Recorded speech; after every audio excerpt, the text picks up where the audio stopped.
Chelsea kalah lagi dan Derby London itu berakhir dengan hasil seri antara Arsenal dan juga Tottenham. Nah, di video kali ini aku khusus akan membahas terkait dua pertandingan aja, yaitu Tottenham melawan Arsenal dan juga Chelsea melawan Aston Villa tadi malam kayak gitu. Nanti aku akan membuat video tentang MU sendirinya gitu, karena ya ada beberapa hal yang kayaknya harus panjang harus kubahas ya itu. Nah, yang pertama itu aku akan bahas Chelsea dulu gitu. Chelsea lawan Aston Villa. Chelsea ini baru sekali menang dari 6 laga. Pertama mereka imbang lawan Liverpool di laga pembuka, kemudian kalah dan mungkin mereka menang lawan Luton Town atau Nottingham Forest, aku lupa. Mereka cuma menang lawan tim itu gitu. Nah, setelah itu mereka kalah gitu. Pertanyaannya kan apa permasalahan Chelsea gitu. Dari beberapa pertandingan yang mereka jalanin, aku nonton terus gitu kan. Permasalahan dari Chelsea adalah pemainnya itu satu tidak kompak, yang kedua pemainnya itu tipenya itu bukan tipe pemain yang bisa ngangkat Chelsea lah. Pemain-pemain yang kayak Disasi lah, Nicholas Jackson lah, terus kayak Colwill lumayan lah, Colwill gitu. Mungkin Jefferson Sanchez juga lumayan lah. Namanya di Chelsea itu cuman ada mungkin 3 orang mungkin yang bisa main bola. Davinson Sanchez kipernya, yang kedua itu ya Thiago aku nggak hitung karena dia udah tua lah bisa dibilang. Yang kedua itu Sterling, yang ketiga itu Enzo. Yang lainnya ini cuman Deadwood, cuman pelengkap di atas kertas saja sebagai 11 pemain gitu loh. Cuman mereka bertiga yang bisa main bola, mungkin 4. Satu lagi itu si Thiago Silva kalau kita mau masukkan gitu. Yang lainnya nggak bisa main bola lah kasarnya. Bukan nggak bisa main bola, levelnya bukan Liga Inggris gitu. Levelnya mungkin ya Liga 2, Liga 3 Inggris. Karena ya sorry itu saya bukan rasis, bukan apa. Pemainnya itu kalau kita perhatikan wajahnya mirip, maaf cakap kulitnya mirip, cara bermainnya mirip. Jadi tidak ada diferensiasi di antara satu dengan pemain lainnya gitu. Nah, kemudian secara tim juga bukan tim gitu, bukan Chelsea yang kita kenal zaman ya Drogba, zaman Lampard, zaman Kante, zamannya Eden Hazard. Bukan Chelsea yang itu yang kita kenal gitu. Cuman sekarang kayak Sterling, kapan sih kita melihat Sterling itu banyak dribbling kiri kanan, banyak nusuk kiri kanan? Enggak di Liverpool. Mungkin awal-awal dia di Liverpool dulu gitu. Kemudian ketika dia di City memang sistemnya Pep tidak mengizinkan banyak dribbling.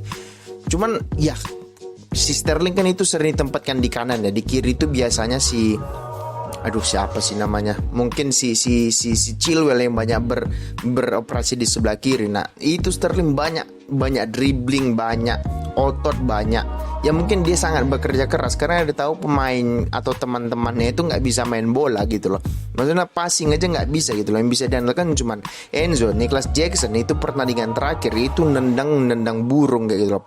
Pemain ini dapat 3 peluang, 7 peluang nggak gol gitu loh. Ngerti nggak? Dapat 7 peluang itu nggak gol gitu. Jadi sebegitu parahnya Chelsea ini. Aku nggak tahu, mungkin apakah ini salahnya Pochettino, yang nggak bisa salahkan dia juga. Yang salah siapa? Yang salah pemiliknya gitu loh. Skuad yang ada sekarang di Chelsea itu adalah tidak ada satupun skuad yang ada di musim lalu gitu loh. Semuanya tuh dijual gitu. Kayak Havertz lah, kayak Aubameyang lah, kayak Ziyech lah, kayak Pulisic dan lain sebagainya gitu loh. Semuanya itu dijual, nggak jelas maunya gimana gitu. Dan mungkin dia mau mereformasi Chelsea. Tapi caranya nggak kayak gitu. Mudryk 100 juta, Caicedo 120-130 juta ya. Pemain kayak mereka yang nggak lebih dari 50 juta value-nya kayak gitu. Cuman dibeli 2-3 kali lipat kan nggak make sense gitu, nggak masuk akal kayak gitu. Jadi ya Chelsea permasalahannya apakah Pochettino layak dipecat? Ya nggak bisa salahin dia juga. Mau ganti sama siapa? Mau diganti sama Pep juga nggak. Ya, aku yakin 1.000% nggak akan berkembang juga itu Chelsea, karena pemainnya itu mediocre dan tidak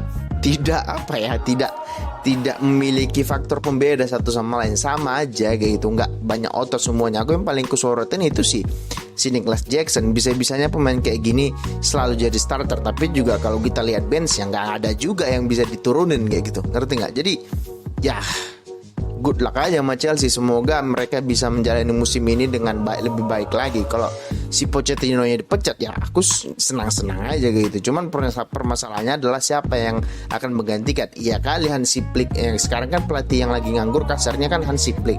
Iya kali Hansi Flick mau melatih tim kayak gitu. Sedangkan di Jerman, tim yang bisa dibilang 1-2 level di atas Chelsea, itu dia aja kesusahan, apalagi melatih tim kayak Chelsea ya. Udah mau degradasi itu Chelsea gitu lah, ngerti nggak?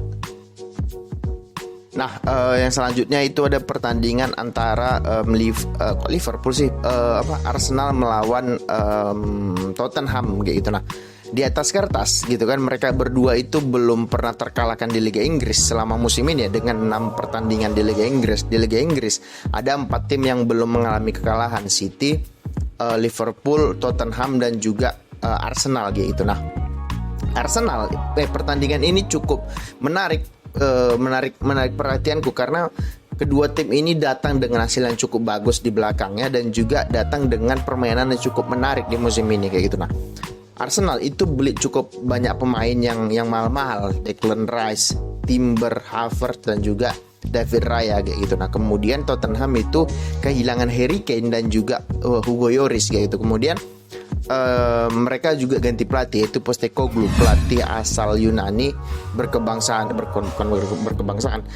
memiliki darah Inggris kayak gitu. Nah, Arsenal kalau full tim ini luar biasa. Contohnya adalah pada saat di Community Shield melawan City, walaupun memang City-nya kelihatan tidak begitu serius lah menghadapi Community Shield itu karena banyak pemain juga yang dicadangin kayak gitu.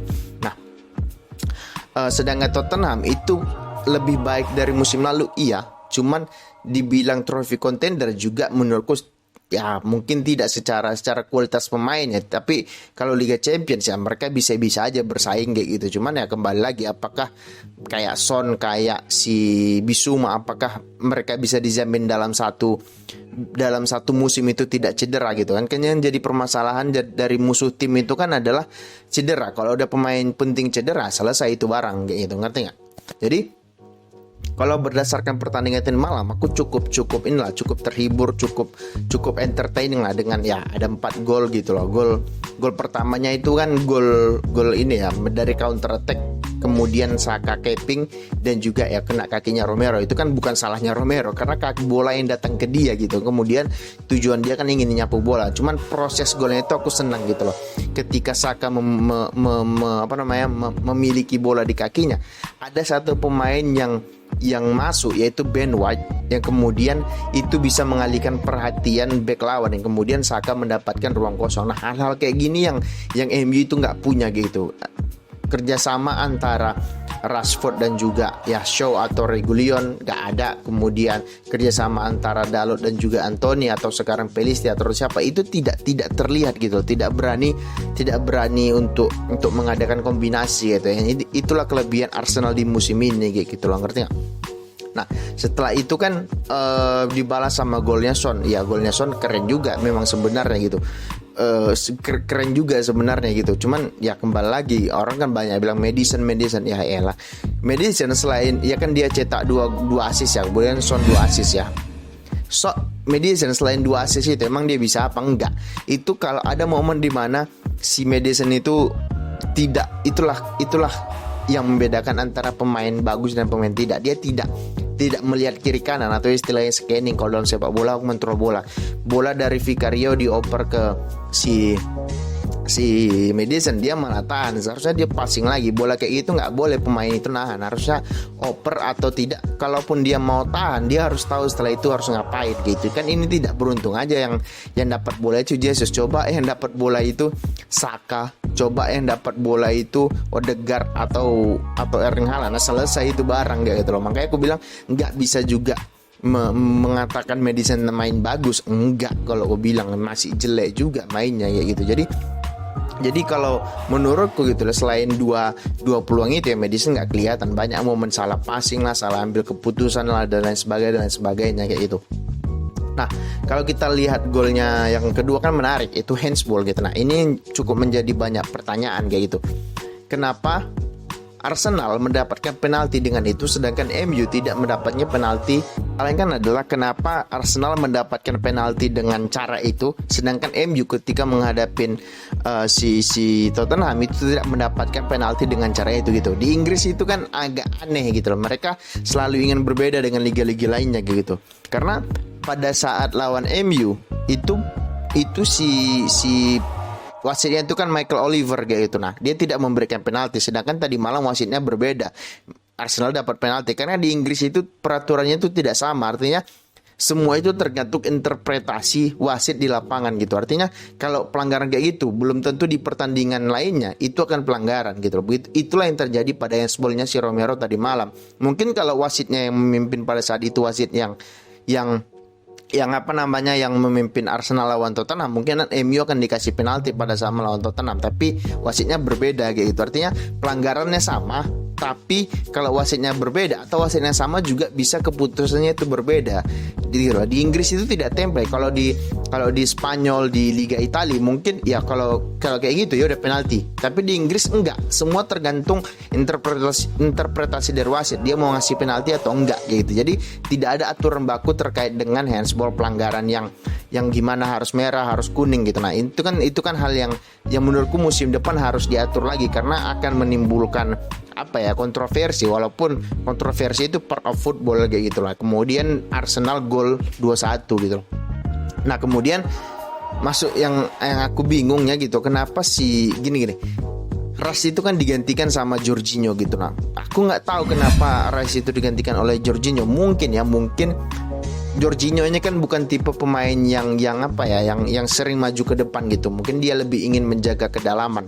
Tapi yang jadi masalah adalah dimasukkan itu Jorginho gitu. Jorginho ini aku lupa kapan terakhir kali dia main kayak gitu, ngerti nggak? Jadi feel of pertandingan itu udah hilang kayak gitu. Kemudian ya baru dari kick off dioper ke dia, ya kemudian direbut sama Maddison, ya gol kayak gitu. Apakah itu salah dia? Ya memang salah dia. Cuman kan it happens, itu bisa terjadi. Bahkan Arteta kan bilang di post matchnya, dia bilang ya error is part of the game gitu ya. Mereka tetap mendukung Jorginho, tidak menyalahkan Jorginho karena ya itu hal yang bisa aja terjadi kayak gitu loh. Cuman yang aku bingung kenapa dia gantikan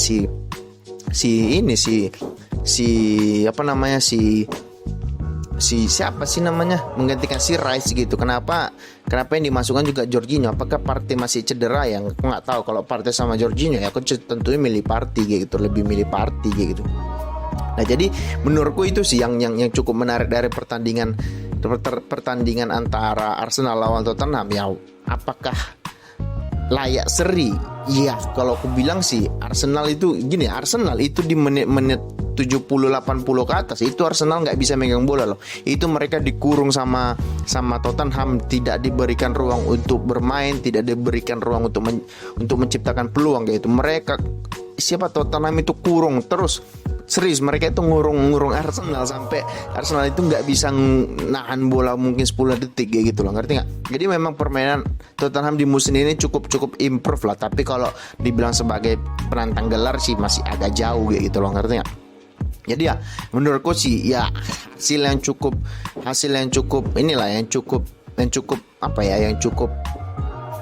adil lah untuk kedua tim gitu. Belum lagi pemain yang namanya Nketiah ini parah. First touch-nya itu parah gitu loh, pengambilan posisinya itu parah, apalagi finishingnya parah. Tapi aku nggak tahu ya siapa lagi yang mau dipasang di depan. Nah, yang anehnya sama si Arteta adalah dia lebih memilih Nketiah daripada Jesus. Aku nggak tahu apa alasannya. Jesus sama Nketiah lebih bagus. Jesus lebih mobile tapi Jesus dimainkan sebelah kiri, kemudian Nketiah di depan. Padahal kan ya di sebelah situ masih bisa dimainkan Trossard di sebelah kiri, kemudian di depan bisa dimainkan si Jesus. Ya namanya Arteta gitu. Hal-hal yang kayak gitulah yang membuat Arsenal itu tidak akan bisa jadi juara kalau pengambilan ataupun pemilihan pemainnya itu tidak tepat kayak gitu loh, ngerti nggak? Oke, itu dulu. Bagi kalian yang suka silahkan di subscribe, di komen, di like. Bagi kalian yang nggak suka nggak apa-apa, di skip aja. Oke, ciao.